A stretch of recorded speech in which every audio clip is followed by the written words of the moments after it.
Hello, my dear friends. How are you? I hope you all are fine. Welcome to my channel, Law Scholars and Legal Issues. I am Advocate Vanita. I am presenting here again with an important concept that is relating to Landmark Judgments 2020. 2017 के judgement भी मैं आपको discuss करवा चुकी हूँ, 18 की और 19 के भी, उसके साथ साथ हम लेटेस्ट जजमेंट भी डिस्कस कर रहे हैं। और अब जो आज का हमारा जो ये मैं कंसेप्ट करवा रही हूँ आपको, ये लैंडमार्क जजमेंट 2020 है। इसके रिगार्डिंग जो तकरीबन 35 से अबव कुछ जजमेंट्स हैं जिनको हम 2 या 3 लेक्चर्स में ही कंप्लीट करेंगे। whether that lecture will be of 30 minutes or 25 minutes or it may be 10 minutes. The first landmark judgment relating to anticipatory bail. Protection under anticipatory bail should not be fixed for limited. जो protection आपको anticipatory bell के तहत, मान लो आपको anticipatory bell मिली। Anticipatory bail का मतलब होता है कि अरेस्ट होने से पहले जो आपको बेल मिल जाती है, जहां आपको अप्रीहेंशन ऑफ अरेस्ट है कि आपको अरेस्ट किया जा सकता है, उस सेंस में आप एंटिसिपेटरी बेल की एप्लीकेशन लगा सकते हो। तो Sushila Agrawal versus state of NCT of Delhi के केस में सुप्रीम कोर्ट ने ये बात कही है कि जो भी प्रोटेक्शन आप एंटिसिपेटरी बेल की देते हो वो फिक्स टाइम के लिए नहीं हो सकता। ऐसा नहीं कह सकते आप लिमिटेड पीरियड के लिए उसे फिक्स कर दोगे। बेंच है इसमें Arun Mishra, Indira Banerjee, Vineet Saran, MR Shah and S Ravindra Bhatt. 5 जज बेंच का ये डिसीजन है। ये आपको बेंच में कौन कौन मेंबर थे इसको थोड़ा सा आप माइंड में रखिए, क्योंकि एग्जाम में, प्री के एग्जाम में कई बार पूछ लिया जा सकता है कि जजमेंट में कौन सा जस्टिस जो है वो इंक्लूड नहीं था। ऐसे करके एग्जाम में आंसर क्वेश्चन जो पुट किया जा सकता है और उसके आंसर में फिर हमें कंफ्यूजन होता है। The court held that protection granted to a person under section 438 of code of criminal procedure should not be invariably limit. 438 बात कर रहा है सीआरपीसी की एंटिसिपेटरी बेल की। कहता है should not be invariably limited to a fix period, उसको जो है limited to a fix period नहीं किया जा सकता। And should be in favour of the accused, accuse के फेवर में होना चाहिए without any restrictions on time, समय की किसी प्रकार की पाबंदी नहीं होनी चाहिए। अगर नॉर्मल कंडीशन जो अंडर सेक्शन 437 क्लोज 3 और 438 क्लोज 2 में जो दी गई है, नॉर्मल कंडीशन है, बेल बॉन्ड है या कुछ है, उसके रिगार्डिंग वो आप इम्पोज कर सकते हो। फर्दर द बॉल बैंड जो बेल बॉन्ड वगैरह नहीं है, कुछ और ही कंसेप्ट है। 438 के अंदर क्या है कि अगर हम 438 की बात करें तो आप एक बार अपना बेरेक्ट भी साथ में निकाल लीजिए। मैं आपको पॉइंट भी क्लियर करवा देती हूँ कि कौन कौन सी चीजें जो है इसमें इंक्लूड है।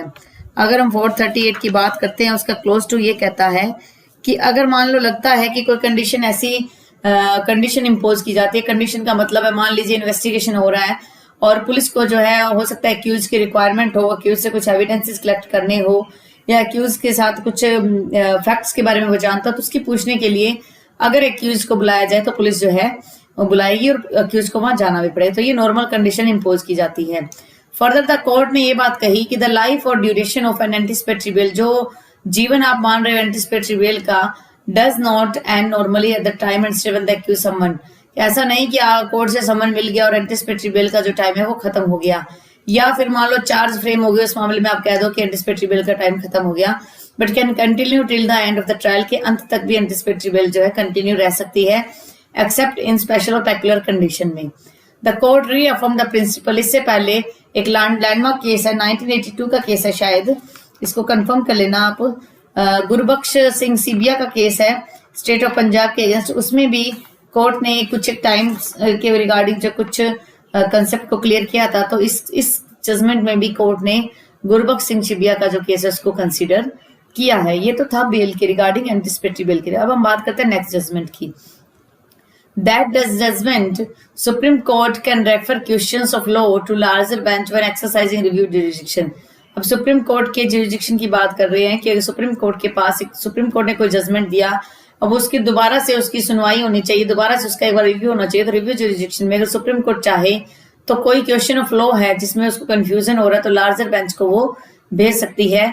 ये केस का नाम है Kantaru Rajeevaru versus Indian young lawyer association through its general secretary.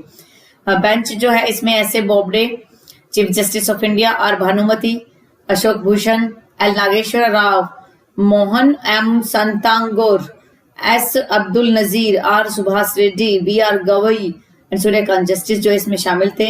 9 जज की बेंच थी। उन्होंने सबरीमाला को जो रेफरेंस मैटर है उसको सुना और ये हेल्ड किया कि द सुप्रीम कोर्ट जो अगर चाहे तो क्वेश्चन ऑफ लॉ से रिलेटेड कोई भी क्वेश्चन जो है उसको लार्जर बेंच में भेज सकती है रिव्यू जुरिडिक्शन के दौरान। The court ने also framed 7 क्वेश्चन, कुछ 7 क्वेश्चंस भी कोर्ट ने फ्रेम किए which are relating to Article 25 and 26 जो राइट टू रिलीजन के रिगार्डिंग राइट्स हैं। Which will now be heard and decided by the 9 जज बेंच के द्वारा, जिसे सुना गया और डिसाइड किया गया। ये सबरीमाला टेम्पल से रिलेटेड है, तो इसको आप थोड़ा माइंड में रख सकते हो। नेक्स्ट है consumer form has no jurisdiction to extend the time beyond 40 days for the opposite parties version, कि कंज्यूमर कोर्ट के पास ऐसा कोई जुरिसडिक्शन नहीं है कि वो पावर अपनी जो 45 डेज की जो पावर लिमिट थी उसको वो उससे ज्यादा टाइम दे दूसरी पार्टी को पेश होने के लिए, दूसरी पार्टी के वर्जन के लिए, दूसरी पार्टी के पक्ष को सुनने के लिए। न्यू इंडिया एश्योरेंस वर्सेस हिली multipurpose cold storage private limited, ये न्यू इंडिया एश्योरेंस जो इंश्योरेंस कंपनी एक तरीके से, इसमें बेंच है Arun Mishra, Indira Banerjee, Vineet Saran, MR. Shah and Ravindra Bhatt.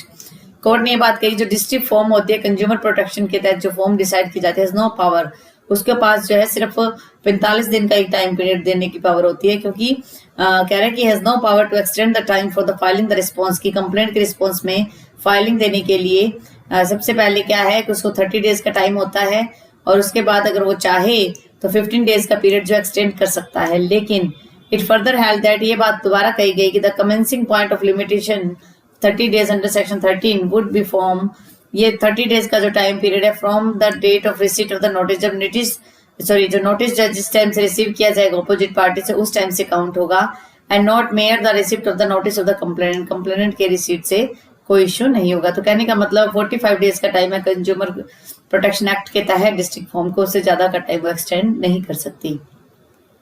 Next है लैंड एक्विजिशन एक्ट से regarding, land acquisition under land acquisition act of 1894 will not lapse, वो खत्म नहीं होगा if compensation is tendered in the state treasury, अगर कंपनसेशन जो है वो अभी दिया गया है, टेंडर किया गया है। Indore development authority versus Manohar Lal and others, bench में अरुण मिश्रा, इंदिरा बनर्जी, विनीत चरण, एम.आर. शाह, एस. रविंद्र भट्ट के द्वारा ये जजमेंट दिया गया। इन अ साइनिफिकेंट जजमेंट, इस महत्वपूर्ण जजमेंट में the top court held, the top court ने बात कही कि the land acquisition under the earlier law of 1894 will be deemed to have lapsed, वो लैप्स्ड माना जाएगा ओनली वन, किस कंडीशन में, व्हेन गवर्नमेंट अथॉरिटीज फेल हो जाती है उसका पोजीशन लेने में और कंपनसेशन जो है वो ट्रेजरी से नहीं दे पाती। द बेंच ने ये हेल्ड किया that the compensation need not be deposit in the, जरूरी नहीं कि कंपनसेशन जो है वो डिपॉजिट किया जाए कोर्ट में ही। Once the compensation amount is tendered by the state in the government treasury में डाली गई है compensation, obligation will stand complete with respect to payment of the compensation, जब ट्रेजरी में कोई पेमेंट डाल दी गई तो ये माना गया कि कंपनसेशन दे दिया गया है। In such a scenario land owners who has refused to accept the compensation, जो मान लो लैंड ओनर्स है जो मना कर रहे हैं कंपनसेशन लेने से, कैन नॉट, अब इस बात का एडवांटेज नहीं ले सकते कि आप जो है सेक्शन 24 जो प्रीवियस एक्ट का था, जो मौजूदा टाइम में 2013 का एक्ट है उसके तहत उसको कोई भी एडवांटेज नहीं मिलेगा। फर्दर द कोर्ट ने ओवर रूल कर दिया सारे जो प्रीवियस जो जजमेंट्स कुछ आए थे इसके रिगार्ड, उन सबको कोर्ट ने इसमें भी ओवर रूल किया, यानी कि पुराने जजमेंट्स की अब कोई वैल्यू नहीं रही है। नेक्स्ट जजमेंट है रिजर्वेशन से related, government order providing 100% reservation for tribal teachers, के ट्राइबल एरिया में रहने वाले जो टीचर्स हैं उनको 100% का आप रिजर्वेशन प्रोवाइड कर रहे हो, वो क्या है, अनकॉन्स्टिट्यूशनल है। केस है एक Chebrolu Leela Prasad and others versus state of AP and others. इस केस में क्या हुआ, बेंच जो है वो अरुण मिश्रा का बेंच है, इंदिरा बनर्जी, विनीत सरन, एम.आर. शाह एंड अनिरुद्ध बोस के केस बेंच के द्वारा जजमेंट दिया गया। The court held that the government order, जो गवर्नमेंट ने एक ऑर्डर दिया था 10 जनवरी 2000 में इशू किया कि जो state of Andhra Pradesh 100% reservation जो है शेड्यूल्ड ट्राइबल कैंडिडेट को दिया गया था टीचर्स की पोस्ट के लिए, जो है अनकॉन्स्टिट्यूशनल डिक्लेयर कर दिया गया है। Further the court also concluded that, court ने ये भी कंक्लूड किया कि that there was no rhyme और रीजन, इस प्रकार का कोई रीजन भी नहीं है स्टेट गवर्नमेंट के पास कि वो 100% रिजर्वेशन दे सके। नेक्स्ट जजमेंट डील करता है सब क्लासिफिकेशन ऑफ शेड्यूल कास्ट के सब क्लासिफिकेशन के बारे में, कि कोई भी एक शेड्यूल कास्ट है उसकी आगे भी कुछ कास्ट है, जैसे एक शेड्यूल कास्ट में कहीं पर कोई जाति का नाम जैसे चमार हो गया, धानक हो गया, इस प्रकार से जो सब क्लासेज है क्या उसमें भी इसका क्लासिफिकेशन होना चाहिए। 5 जज बेंच ने जो मैटर है ईवी चिन्नैया के मैटर को लार्जर में, ईवी चिन्नैया का जो जजमेंट था 2005 में आया था उस मैटर के साथ साथ इसको जो है लार्जर बेंच में भेज दिया गया है। State of Punjab and others versus Devendra Singh and others के केस में बेंच है अरुण मिश्रा, इंदिरा बनर्जी, विनीत सरन, एम.आर. शाह और अनिरुद्ध बोस के द्वारा कहा गया कि सुप्रीम कोर्ट अब एग्जामिन करे कि 2005 का जजमेंट आया था ईवी चिन्नैया का केस था, जिसने ये बात कही कि शेड्यूल कास्ट जो है एक होमोजीनियस क्लास है और उसमें कोई सब क्लास नहीं होती, मेन क्लास यही है और उसमें किसी प्रकार की आप सब क्लास की बात नहीं कर सकते। 5 जज बेंच थी कोर्ट के, जिसने मैटर को क्या किया, लार्जर बेंच में दिया और कहा कि अब इस इशू को आप एग्जामिन कीजिए और एक फाइनल डिसीजन दीजिए। रिजर्वेशन जो है हमेशा के लिए नहीं रहेगा। फ्रेमर्स ने ये बात कही थी जब रिजर्वेशन को लाया गया था। ऑन द वन हैंड, एक तरफ से देखा जाए, there is no exclusion of those, उसमें इसको एक्सक्लूड नहीं किया जाएगा, और दूसरे में कहता है सब क्लासिफिकेशन डिवाइड की गई है। तो इसका मतलब है it would defeat right to equality by treating unequal as equal. कहने की जब भी राइट की बात हो तो इक्वल तो लाओ पहले उन व्यक्तियों को। एक तो बिल्कुल वीकर सेक्शन में है, पुअर फैमिली में है और एक है रिच फैमिली में, तो उन दोनों को पहले कहीं बैलेंस तो उनके बीच में बिठाओ, फिर उनका कंपटीशन करवाओ। कहने का मतलब है कि अगर मान लो एक राइट है equality by treating unequally, reservation इसी ग्राउंड पे आया था, तो ये उसके राइट को डिफीट कर रहा है। तो इससे पहले भी चिन्नैया का जो केस था वो एक लैंडमार्क केस था, तो आप इसको माइंड में रखिएगा। Accuse under NDPS act not entitled to acquittal. अब एक्यूज को इस ग्राउंड पर आप छोड़ नहीं सकते, बरी नहीं कर सकते कि जो शिकायत करता था वो एक इन्वेस्टिगेटिंग ऑफिसर था। Mukesh Singh versus state narcotic branch of Delhi के मामले में, ये जजेस के नाम आप माइंड में रख लेना। द कॉन्स्टिट्यूशनल बेंच ने हेल्ड किया accuse under the narcotic drugs and psychotropic substances act is not entitle acquittal, उसे एक्विटल नहीं मिल दिया जाएगा, इस प्रकार से बरी नहीं किया जाएगा।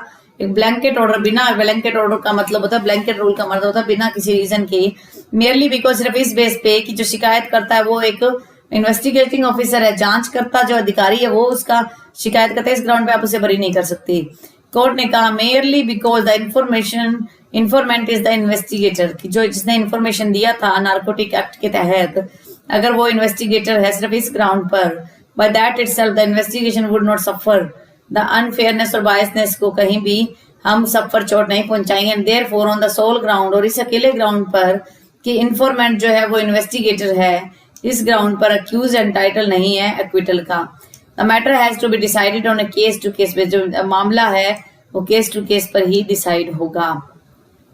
नेक्स्ट जजमेंट है कि स्टेट नॉट एमसीआई, एमसीआई मतलब मेडिकल काउंसिल ऑफ इंडिया, कहते हैं स्टेट के पास पावर है कि वो रिजर्वेशन के लिए कुछ पीजी कैंडिडेट्स को नीट कोर्सेज के लिए कुछ रिजर्वेशन दे सकता है, लेकिन एमसीआई के पास कोई पावर नहीं है।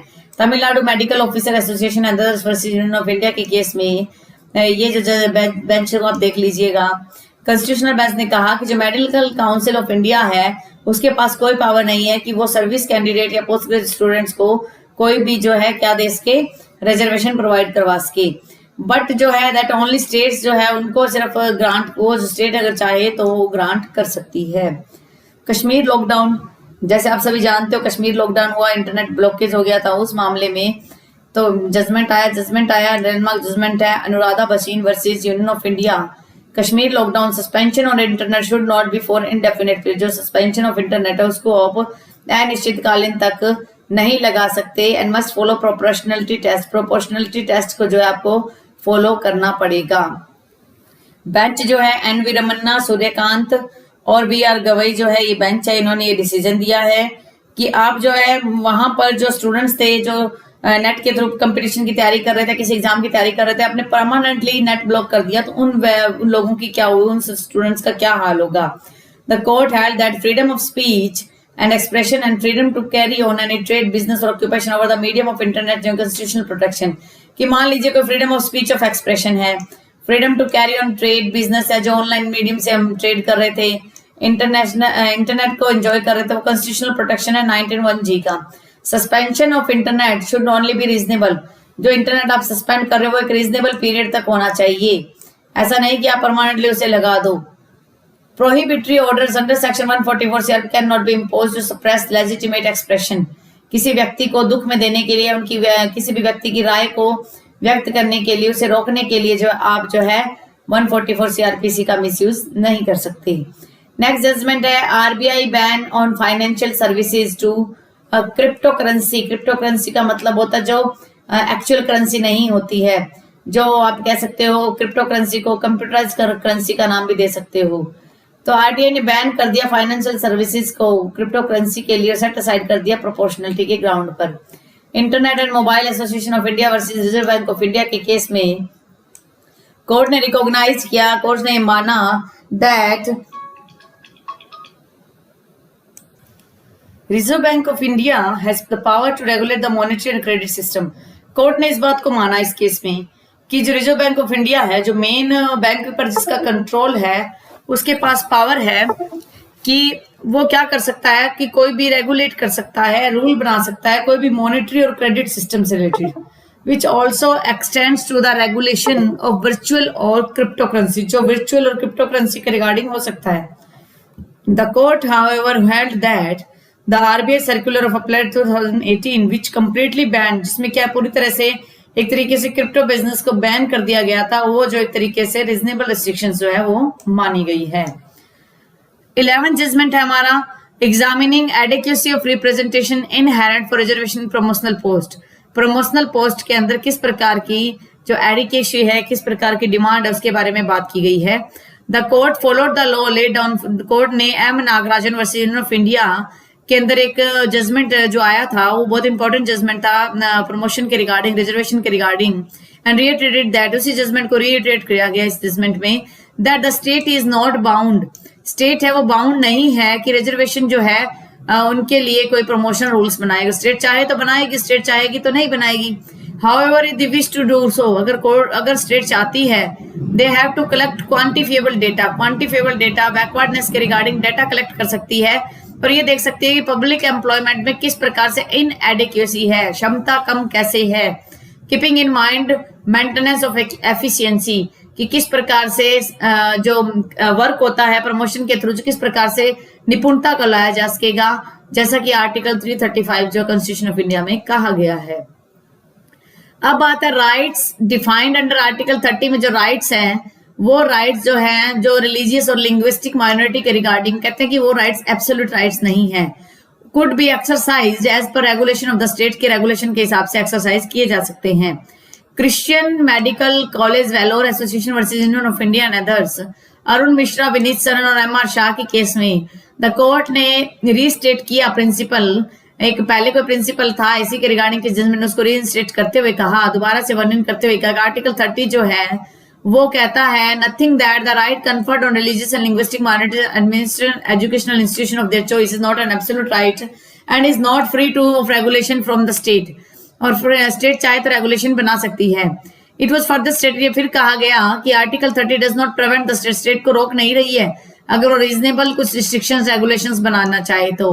The court therefore ruled that, court ने इस बात को रूल किया कि there is no fundamental right, ऐसा कोई फंडामेंटल राइट नहीं है जो वायलेशन करेगा in making NEET application of private minority, कि नीट एप्लीकेशन एप्लीकेबल जो है वो प्राइवेट माइनॉरिटी के रिगार्डिंग जो एमडीएस और एमबीबीएस के कोर्सेज में किसी प्रकार का वायलेशन से इसे दूर नहीं कर सकता जो फंडामेंटल राइट्स के होते हैं।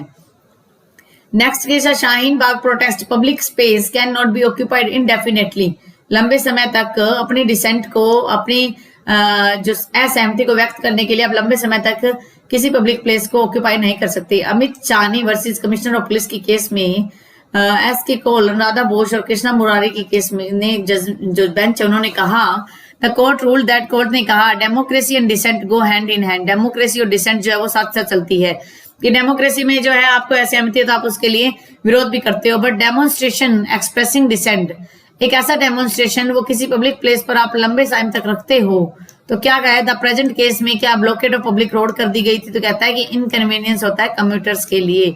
तो उसमें कोर्ट ने कहा we can not accept the plea of application that indeterminable manner, indeterminable number, जिसका फिक्स नंबर नहीं, उस लंबे समय तक अगर आप एसेंशियल्स होते हो और आप चूज करते हो प्रोटेस्ट करना, तो वो क्या है, हम उसको एक्सेप्ट नहीं करेंगे।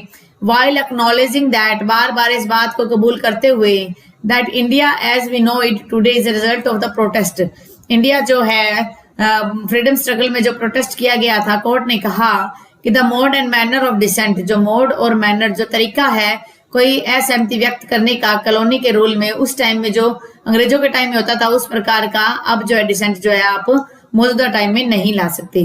तो आज का हमारा जो ये लेक्चर है, हम 13 जो केस लॉज तक हम डिस्कस कर चुके हैं, इससे ज्यादा डिस्कस करना मेरी कैपेसिटी से बाहर हो गया है, क्योंकि मेरा जो थ्रोट है वो थोड़ा सा इफेक्ट और गला खराब हो रहा है, आपको भी शायद मेरी आवाज से महसूस हो रहा होगा। तो आज का हमारा लेक्चर यहीं फिनिश कर रही हूँ। नेक्स्ट लेक्चर में हम 13 से आगे के जो जजमेंट्स उनको डिस्कस करेंगे। आई होप आपको आज का ये वीडियो अच्छा लगा होगा। अगर आपको आज का वीडियो अच्छा लगा है तो आप मेरे वीडियो को लाइक कीजिए। अगर आप मेरे चैनल पे न्यू हो और फर्स्ट टाइम इस वीडियो को देख रहे हो तो मैं आपसे रिक्वेस्ट करती हूँ आप मेरे चैनल को सब्सक्राइब कर लीजिए और बेल आइकन पर क्लिक कर दीजिए, जिससे फर्दर जैसे ही कोई नोटिफिकेशन आउट होगा सबसे पहले आपको उसकी सूचना मिल जाएगी।